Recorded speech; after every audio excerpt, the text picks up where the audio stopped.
انا عندي بنت عندها 13 سنه، اسيبها كل يوم لراجل ليه؟ واروح لبنتي اقول لها حبيبتي انا، تقول لي لا روح امشي مش بنحبك. اتعدل ايه المشكله؟ بتاع كازينوهات وغسيل اموال. انا اسيب ولادي واحد بتاع كازينوهات وميك اب؟ بس الله على ما اقولش. الاب اللي هي ماتت دي كانت بتقول لي انت اعظم اب في الدنيا. انا ما بكذبش، لو بكذب كنت كذبت في النيابه. عايش وسط ابوه وامه بيشم بودره. عليها تتجوز عرفي، مش من ده، من واحد تاني، وفي السر مش عارف اثبت. انا متخيل المستشار محمد اهو عارفه بدون اي سبب بقيت ازقها في العربيه ولاقي عليها طالع حكم غياب الشهر. القاضي بيته من الازاز. فضيحه. بنزل كده تحت بيتي جايه وسويت 10 سنين. شاف وريني خلاص زهقت. معلش خاطر عيال. اروح عايزينك، اروح التفتيش. سين جيم انت عملت؟ لا ما عملتش. اخر ما زهقت يقولوا حاجه من الاثنين. ده ترسلوا لي في الموضوع لقيت انا مش عارفه اشتغل. يعني متجوزه الان في شهر 9 ورفع عليا نفقه اجر مسكن وقال لي لا في شهر واحد. انت بتقولي الان انا كده هاخد احكام عليه، بس مش هحبسه عشان ابو ولادي. هتديني تصريح حبيبي ان انا محول لها 2 مليون ونص. انا نفسي اجيب حد من اهلها هنا يحط ايده على مصحف. انا عندي بنت عندها 13 سنه، اسيبها كل يوم لراجل ليه؟ واروح لبنتي اقول لها حبيبتي انا، تقول لي لا روح امشي مش بنحبك. اتعدل ايه المشكله؟ راجل بتاع كازينوهات وغسيل اموال. انا اسيب ولادي واحد بتاع كازينوهات وميك اب؟ بس الله على ما اقول الشهيد.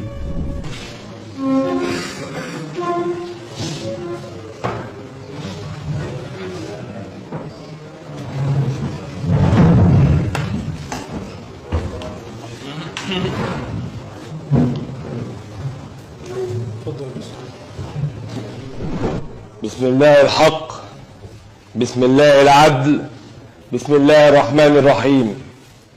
ومن يقتل مؤمنا متعمدا فجزاؤه جهنم خالدا فيها وغضب الله عليه ولعنه وأعد له عذابا عظيما. صدق الله العظيم.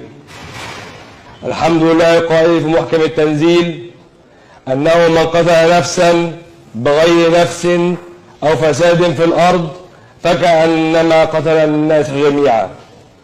والصلاة والسلام على المصطفى القائل زوال الدنيا أهون عند الله من قتل امرئ مسلم. سيد الرئيس الهيئة الموقرة، إن حضورنا اليوم أمام عدالتكم ليس لأداء مرافعة فحسب، وإنما هو حضور بتكليف رباني بأن نكون رجالا صدقوا ما عاهدوا الله عليه أشداء وأقوياء كالبنيان المرصوص. نحن اليوم أمام جريمة هذا الضمير الإنساني قبل أن تدنس بها الأرض، لأنها في حقيقتها اغتيال لكل معاني الرحمة، فضلا عن أنها تجسد كيف دخل شخص من قمة إنسانيته إلى درك وحشية غير مسبوقة.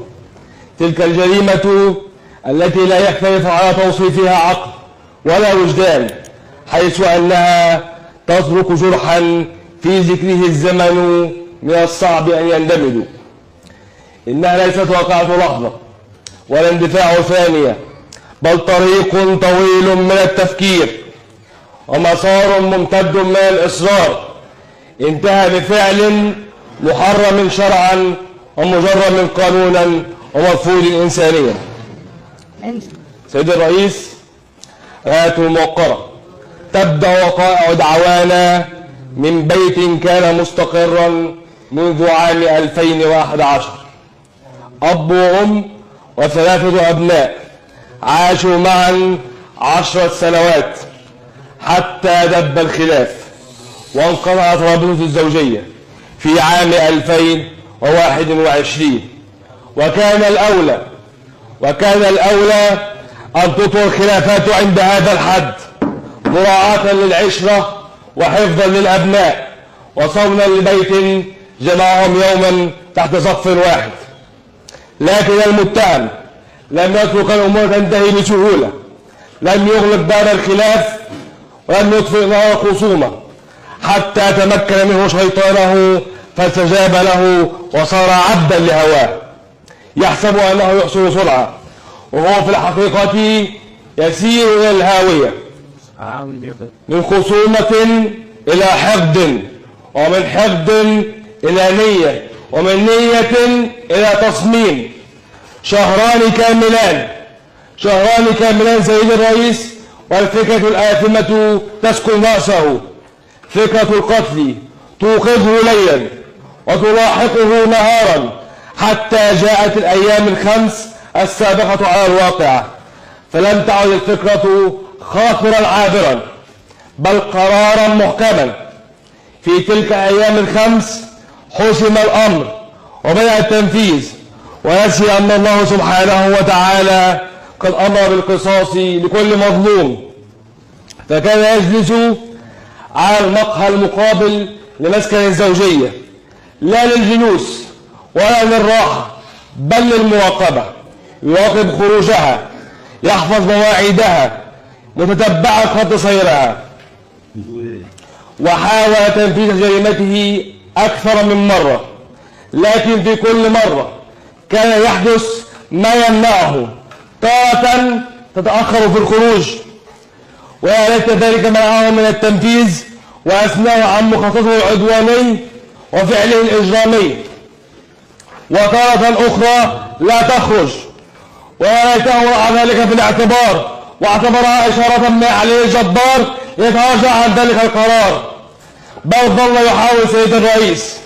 وتارة وهو الأخطر كان ضميره يتدخل، كانت هناك حرب داخل النفس ما بين خير يذكره بعقبة الدم وبين شيطان يجره إلى الجريمة، لكن النفس كانت ضعيفة والشيطان كان أقوى، والشيطان لم ييأس حتى استسلم المتهم، حتى صار تابعا بعد أن كان قادرا على التراجع.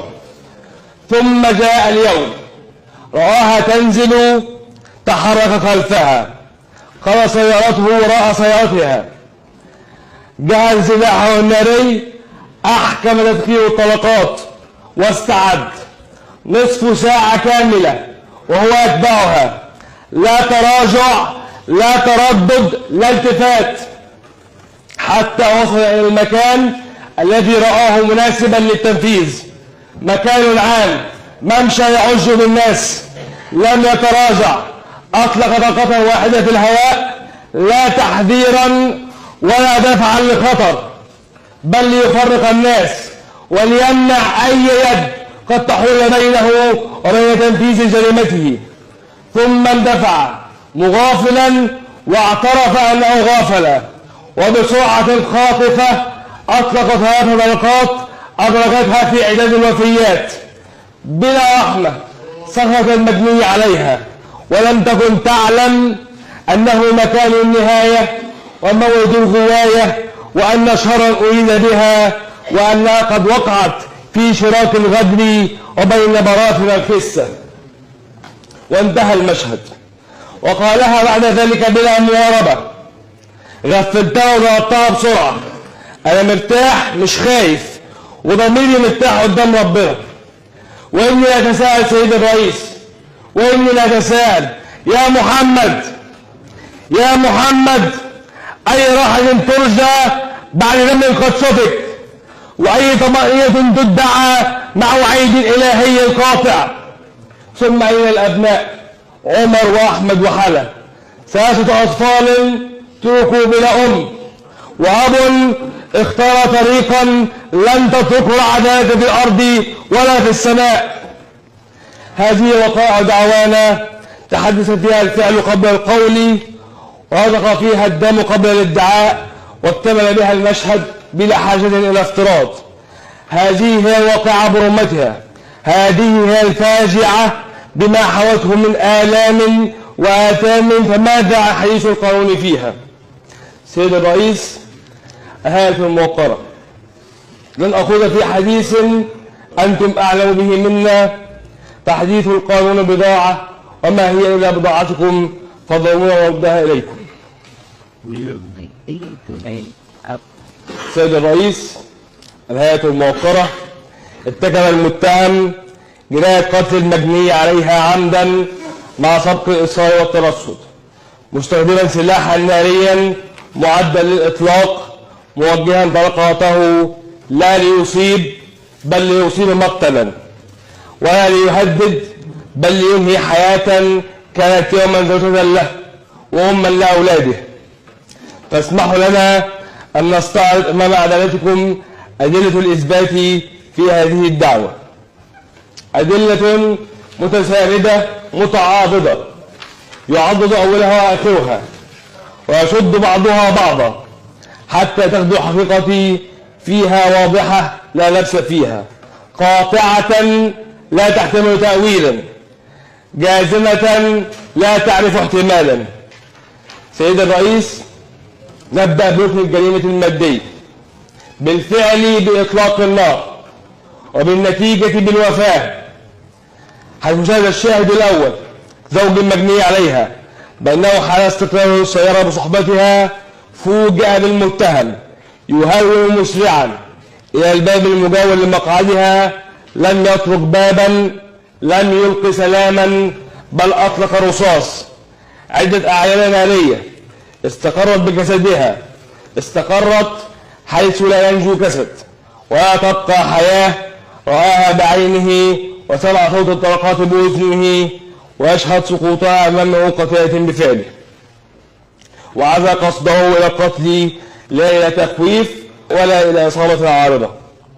ويعضده في ذلك الشاهد الثاني ملك بعض السيارات الذي لما إلى سمعه دوي إطلاق أعيان نارية، فهم لاستجلاء الأمر، فرأى المتهم يطلق صوب المجني عليها عدة أعيان نارية أحدثت إصابتها وأولت بحياتها، فعزى قصده كذلك إلى القتل العمدي الصريح، قتل مباشر، قتل ظاهر، وفعل لا يخطئ الهدف. وننتقل إلى شهادة العقل والتحري، الشاهد الثالث المقدم محمد راغب، رئيس مباحث اسم شرطة أول أكتوبر، الذي دلت تحرياته السرية على وجود خلافات أسرية بين المتهم والمجني عليها كونها طريقته، فلم يحتمل فراقا ولم يرضى قضاء، فعقد العزم على قتلها. أعد سلاحا ناريا، راقبها 5 أيام، تتبع خطاها، ترقب لحظة انفرادها، حتى إذا وافته الفرصة يوم الواقعة صوب نحوها 3 طلقات استقرت في أنحاء متفرقة من جسدها قاصدا إزهاق روحها.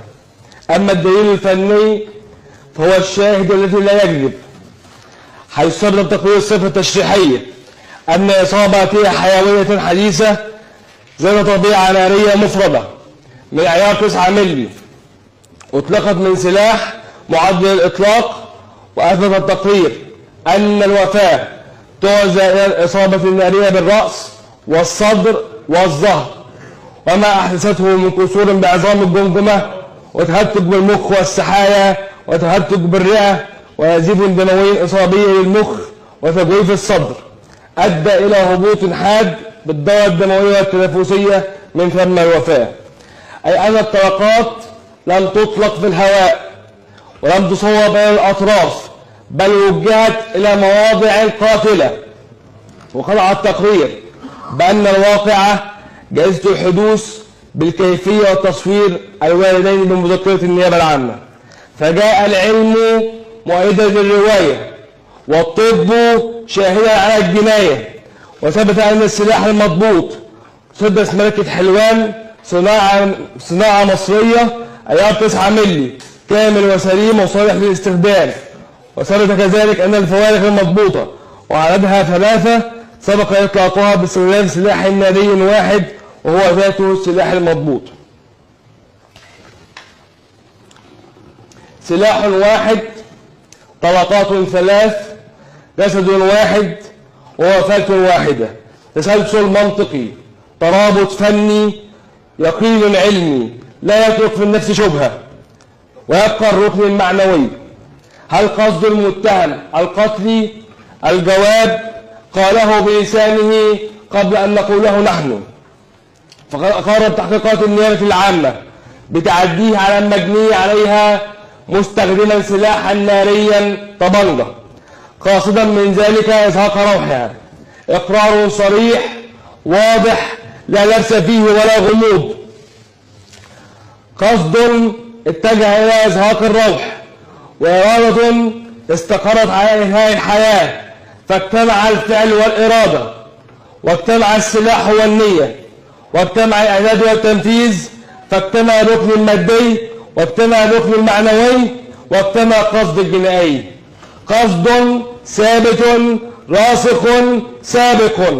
سيد الرئيس، الهيئة الموقرة، هذه أدلتنا: شهادة عين، وشهادة سمع، وتحر، وطب، ومعمل، وإقرار متهم، كلها تلتقي عند نقطة واحدة: أن المتهم عقد العزم وأعد السلاح وترصد المجني عليها وأطلق النار، فقتلها عمدا سبقا وإصرارا. جريمة لم تكن وليدة لحظة ولا بنت انفعال، بل ثمرة خصومة وسابقة تفكير وخطة تنفيذ، ونار أطلقت عن قصد لا عن عرض. سيد الرئيس، من يراقب 5 أيام لا يقتل صدفة، ومن يصوب إلى الرأس والصدر لا يريد إصابة عارضة، ومن يذكر 3 طلقات لا يبتغي إلا نتيجة واحدة: القتل القتل القتل. وتلك هي الحقيقة، واضحة جلية، ثابتة قطعية، لا تحتمل تأويلا ولا تقبل جدلا. سيد الرئيس، الهيئة الموقرة، إن الدم إذا سفك بغير حق فلن يغسل إلا بالعدل، وإن الجريمة إذا مرت بلا حساب اهتز الأمن وضاع الأمان. هذه ليست مرافعة انفعال ولا خطاب شفقة، بل بيان حق يطلب كلمتكم، وعدل ينتظر حكمكم. من ظن أن القتل راحة سيعلم أن الراحة لا تمنح سافك دم، ومن ادعى الطمأنينة سيوقن أن العدالة لا تجامل ولا تهاجم ولا تنسى. نضع بين أيديكم دعوة اجتمعت